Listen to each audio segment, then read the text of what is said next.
The financial advice destroying most people's futures doesn't come from bad sources. It comes from ones that sound completely reasonable. Two people, same income, same city. 20 years later, one is financially free. The other is still defending the beliefs that kept them trapped.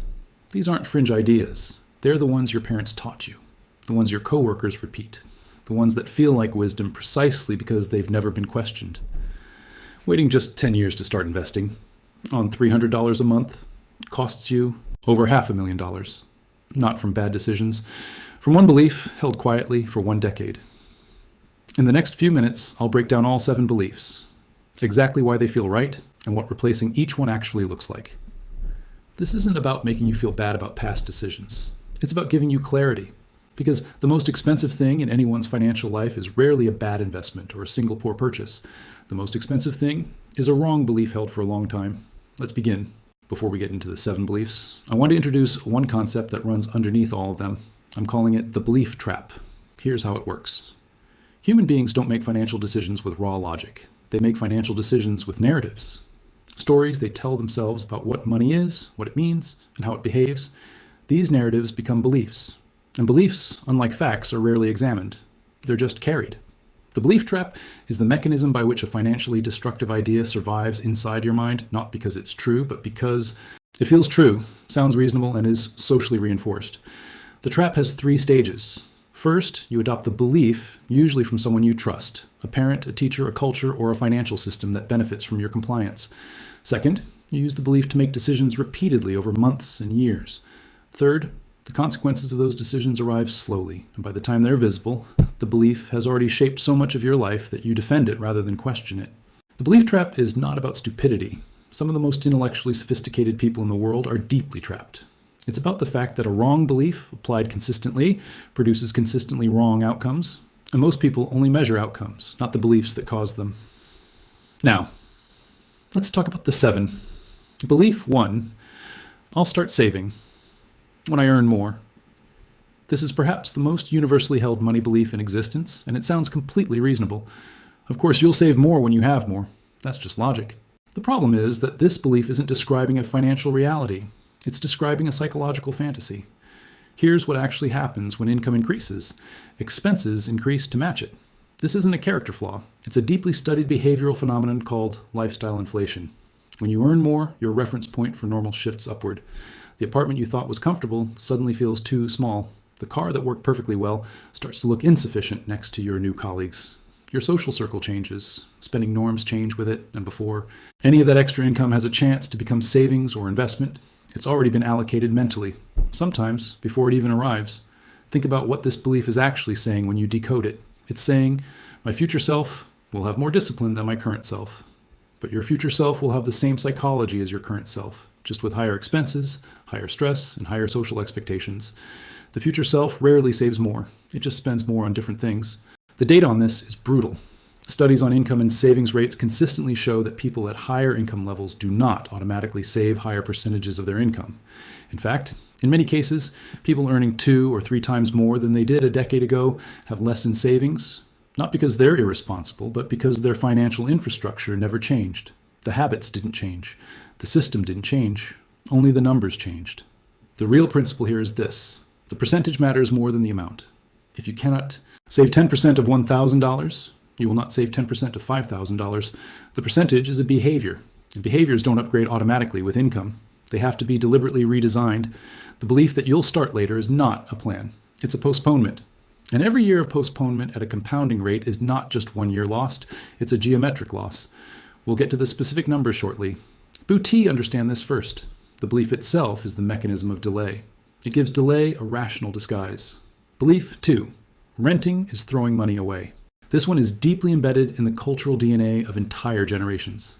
The idea that owning a home is the cornerstone of financial success and that renting is financial waste is one of the most emotionally charged and least analytically examined beliefs in personal finance. Let's look at what's actually being said here. The argument is that rent payments disappear. They build no equity, no ownership, no long-term return. And compared to a mortgage where you're building ownership in an asset, renting looks like pure loss on the surface. But the surface is where this belief lives, and beneath it is a far more complicated reality.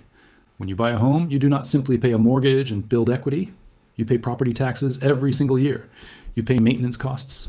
On average, financial analysts suggest budgeting between 1 and 3% of the home's value annually just for upkeep and repairs. You pay insurance. You pay transaction costs when you buy, often between 2 and 5% of the purchase price. And you pay transaction costs when you sell, agent fees, closing costs, legal fees, sometimes 8 to 10% of the sale price. You also pay interest on your mortgage, which in the early years of any amortization schedule means the vast majority of your payment is going to the bank, not to equity. None of these costs throw money away by the logic of the people who say renting throws money away. They just throw money away in ways that feel more acceptable because they're attached to ownership. Now here's the more important point. The argument against renting ignores what you do with the difference. If renting is cheaper than owning in your market, and in many cities around the world it is significantly cheaper, the relevant question is not, am I building equity?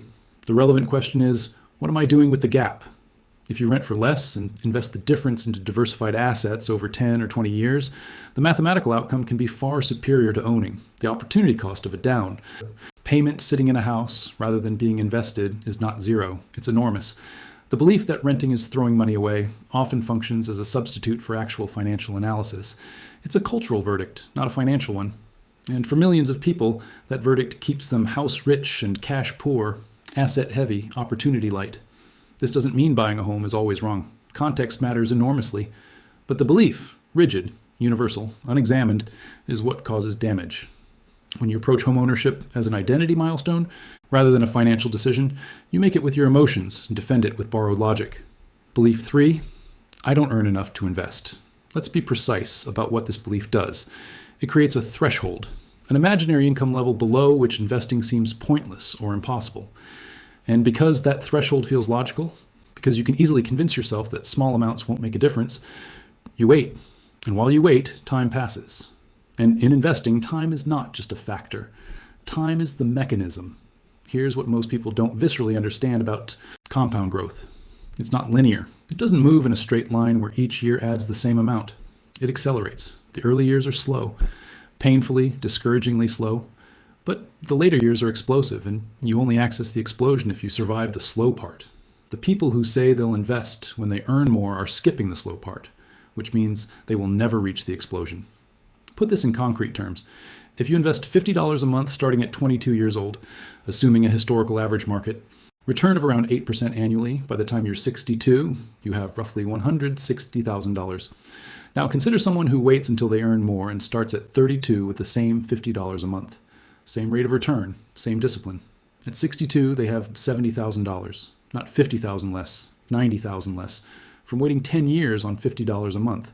Now scale that up to what most people could actually invest, $200, $300 a month. And the gap doesn't scale linearly. It scales exponentially. The cost of this belief is not what it costs you today. It's what it costs your future self in decades of lost compounding. The belief, I don't earn enough to invest, is also doing something psychologically insidious. It frames investing as a reward, something you get to do once you've achieved a certain income level. But investing is not a reward. It's a survival mechanism. The people who understand this earliest in life are not the people who were given the most money. They're the people who were given the correct belief. Belief 4, debt is always bad. This one is interesting because it's a reaction to real damage. Millions of people have had their financial lives destroyed by debt. Consumer debt, credit card debt, payday loans. These are genuinely destructive forces. So the belief that all debt is bad feels like learned wisdom. It feels like the lesson from hard experience. But the problem with this belief is that it doesn't distinguish between types of debt. And that distinction is everything. There are two fundamentally different relationships between debt and your financial life. Consumptive debt is money borrowed to purchase things that decrease in value or provide no financial return. Credit card balances, car loans for depreciating vehicles, personal loans for lifestyle spending. This category of debt does exactly what the belief describes. It destroys wealth. It transfers your future income to a lender with interest in exchange for something you've already consumed. Productive debt is a different animal entirely. It is money borrowed to acquire something that generates returns greater than the cost of borrowing. A business loan that generates profit. A real estate investment that produces rental income, leverage used by sophisticated investors to amplify returns on well-understood assets. This debt doesn't destroy wealth. When used correctly, it accelerates it. The belief that all debt is bad collapses this distinction. And when you hold this belief rigidly, you close the door on entire categories of financial opportunity. You refuse to use leverage when it makes mathematical sense. You miss financing situations where your borrowed capital could return significantly more than its cost. You conflate the recklessness of consumer debt with the strategy of investment financing. The correct belief isn't debt is always bad or debt is fine. The correct belief is that debt is a tool with a cost, and whether that cost is worth bearing depends entirely on what you're using the tool to build. People who understand this build. People who don't either go into destructive debt or avoid all debt and miss the opportunities that leverage creates. Belief 5. I deserve to enjoy my money. Now, let me be absolutely clear about something before I explain why this belief is dangerous. Enjoying your money is not wrong. Spending on experiences, relationships, comfort, and pleasure is not financially irresponsible by default. The problem is not enjoyment. The problem is a specific word in this belief, deserve. When your spending is driven by deserving, it bypasses all rational analysis. You worked hard this week, so you deserve the upgrade. You've been stressed, so you deserve the vacation you can't quite afford. You've gone without for a while, so you deserve to treat yourself. Deserving is an emotional override switch. It shuts down the part of your brain that asks whether this purchase fits your financial plan, whether the timing is right, whether there's a better use of these resources right now. The danger isn't the occasional dinner out or the well-planned vacation. The danger is the pattern of using emotional justification. I deserve this, to make financial decisions that you would not make if you were thinking calmly and strategically. And this belief is amplified massively by social media, by advertising, by every system designed to monetize your impulse. These systems are extraordinarily good at making you feel you deserve things. That's their job. And when your internal financial operating system already runs on deserving logic, you are permanently vulnerable to being manipulated by any external system that knows how to trigger that feeling. Here's the reframe that changes everything. You don't deserve consumption. You deserve freedom. And freedom, real financial. Freedom, where you work because you want to, not because you must, is built through a series of decisions to prioritize your future self. The question isn't, don't I deserve to enjoy my money? The question is, which enjoyment am I choosing? This short one now, or a long, permanent one later?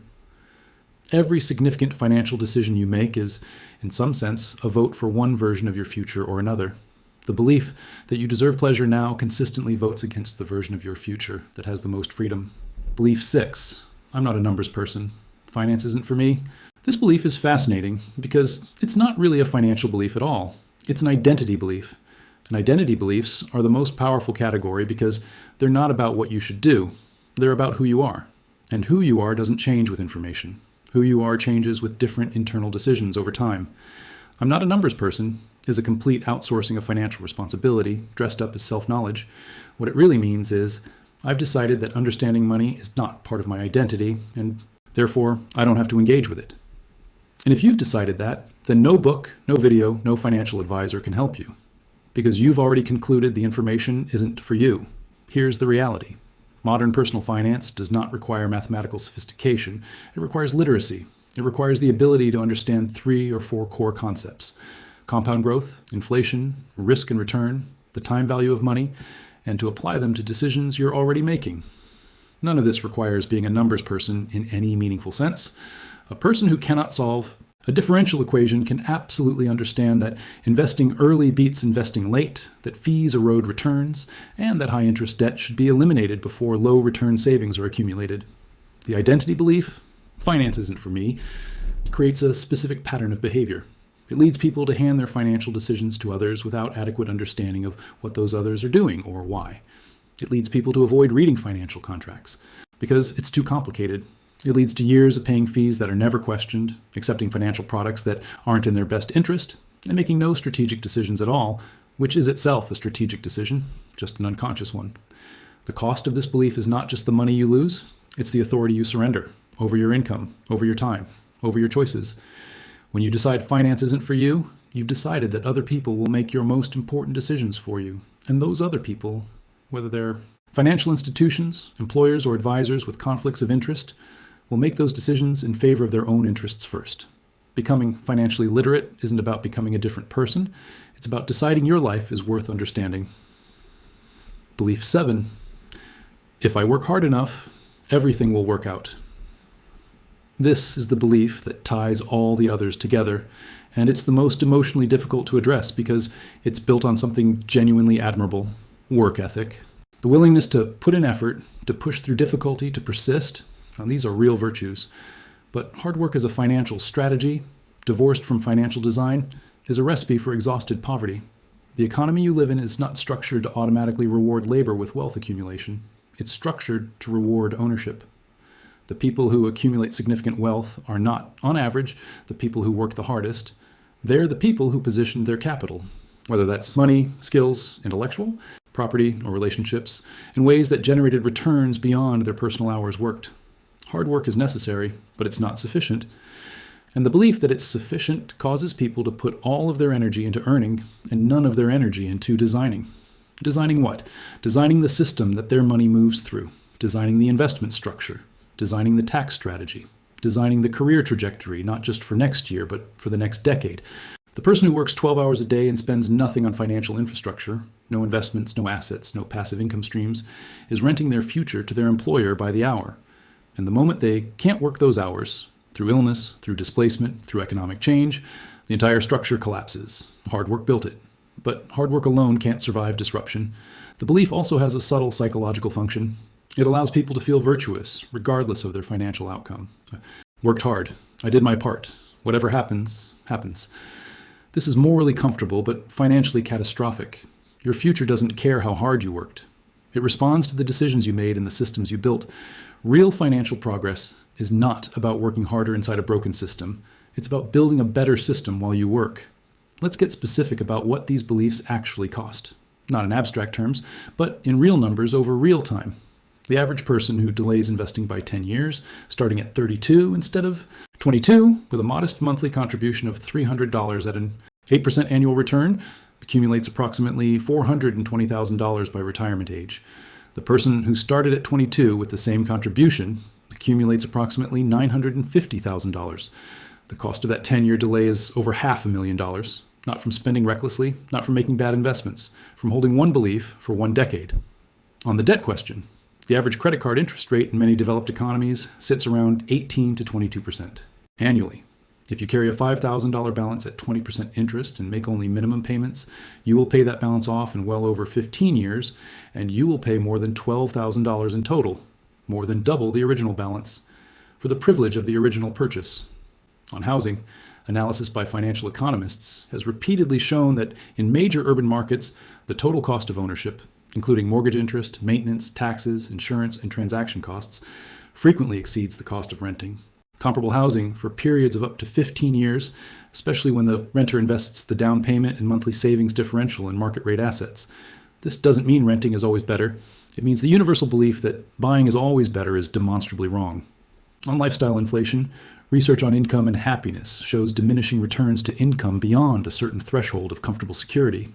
But research on income and saving rates shows something more troubling. As income rises, average saving rates don't increase proportionally. In fact, wealthy-seeming households, high earners with expensive lifestyles, frequently have net worths far lower than their incomes would suggest, because the belief, "I'll save when I earn more," kept scaling with them through every income increase. The numbers are not here to frighten you. They're here to translate invisible beliefs into visible consequences. Every belief in this video is free to hold, but none of them are free to act on. Consider two people, not for storytelling, but for clarity. Both start their careers at 24, earning the same salary. Person A holds beliefs 3, 5, and 7 from this video. Person A believes they don't earn enough to invest yet, believes they deserve to enjoy their money now, and believes hard work will make everything work out eventually. They're not reckless. They work hard. They pay their bills. They occasionally save. They are, by all visible measures, a responsible adult. Person B doesn't earn more, doesn't have better opportunities, but holds different beliefs. Person B starts investing small amounts immediately, not because it feels transformative, but because they understand time matters more than amount. Person B distinguishes between what they want now and what they want most. Person B treats their financial system as something that needs deliberate design, not passive hope. 20 years later, both people have worked hard. Both have paid their bills. But person A is still dependent on a paycheck, still one serious illness or job loss away from financial collapse, and still telling themselves that things will work out if they just keep pushing. Person B has options. Not wealth in an excessive sense, just options. The ability to say no to situations that don't serve them. The ability to absorb a financial shock without catastrophe. the ability to make decisions based on what they want rather than what they need. The gap between them was never income, it was beliefs held consistently over time, producing compounding outcomes in opposite directions. I want you to think about two futures, yours specifically. In the first future, you keep the beliefs you've been carrying, maybe not all 7, but even 2 or 3 of them. You tell yourself you'll get serious about money when things settle down. You continue to feel that your spending is justified because you work hard and you deserve comfort. You continue to vaguely believe that financial complexity is for other people. Years pass. The income increases somewhat. The expenses increase with it. The savings remain insufficient. The investments remain delayed. And somewhere around your 50s, a quiet anxiety sets in. Not a crisis, not a collapse, but a slow realization that the options you thought you'd have aren't there. You can't afford to retire. You can't afford not to work. The machine requires you to keep feeding it, and you have no exit. This future isn't dramatic. That's what makes it so dangerous. It doesn't announce itself early. It arrives gradually, decorated with reasonable-sounding explanations for every decision that led to it. In the second future, you do something uncomfortable. You examine your beliefs, not all at once, not perfectly, but you start treating your financial life as something that requires design rather than just management. You begin investing early, even imperfectly, even small. You stop using "I deserve this" as a reason for financial decisions and start using "Does this serve my future?" You stop outsourcing your financial understanding to others and start building genuine literacy. You treat debt as a tool with a cost rather than an identity statement about virtue. This future doesn't feel like freedom immediately. In fact, for the first few years, it feels like restraint, like discipline, like watching other people spend money you've chosen not to spend. But compound growth is not just a mathematical principle, it's a life principle. The decisions that feel most restrictive early become the decisions that feel most liberating late. At 50, this version of you has choices, not infinite choices. Life is never infinite, but real choices. Whether to keep working and in what capacity. Whether to take a risk on something new. Whether to help someone you love without financially jeopardizing yourself. The specific shape of financial freedom varies enormously from person to person. But the feeling of it, that's universal. It's the feeling of not being trapped.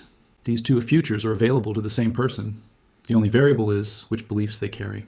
Let me bring everything together with a single observation. Every belief we've examined today shares one structural feature. Each one feels like wisdom on the surface. Each one resonates emotionally. Each one has cultural validation. Your parents believed it, your society reinforces it, your peers operate by it. And each one, held uncritically over time, produces outcomes that contradict the very goals the believer is trying to achieve. This is the deepest truth about money and psychology. The beliefs that are most expensive to hold are the ones that feel the safest, the ones that never get challenged precisely because they sound so reasonable. Changing a behavior is hard but possible. You can change a habit through repetition and environmental design, but changing a belief requires something more difficult. You must look at what you think you already know and admit you might be wrong. Not wrong in an obvious, shameful way. Wrong in the subtle, expensive way that smart people get wrong, by accepting inherited ideas without sufficient scrutiny. The 7 beliefs we walked through today are not character flaws. They are cultural inheritances, systems of thinking passed to you by people who received them from those who received them before. You didn't choose them consciously, but you can reject them consciously. That's the work. It starts not with a new budget or a new app or a new financial product. It starts with a question you ask yourself the next time you make a money decision. What belief am I operating from right now? Is this a fact? Or is it something I assumed was true because it sounded right? Is this serving my future, or is it just serving this moment? Those questions are not comfortable, but comfort is not the standard by which good financial decisions are made. Clarity is, and clarity about your beliefs, the ones you hold, the ones you've never examined, the ones you've been defending without evidence, is the beginning of every meaningful financial change. Here's what I want to leave you with, and it's not a tip or a tactic. It's something older and more important than that. The most powerful thing you will ever invest in is not a stock or a property or a business. It's the model of reality inside your head. Because that model, those beliefs, will determine every financial decision you ever make, will outlast every budget you ever write, and will shape the life you actually live rather than the life you imagine you're building toward. Examine your beliefs, not because someone told you to, but because the cost of not doing it is a future you didn't choose.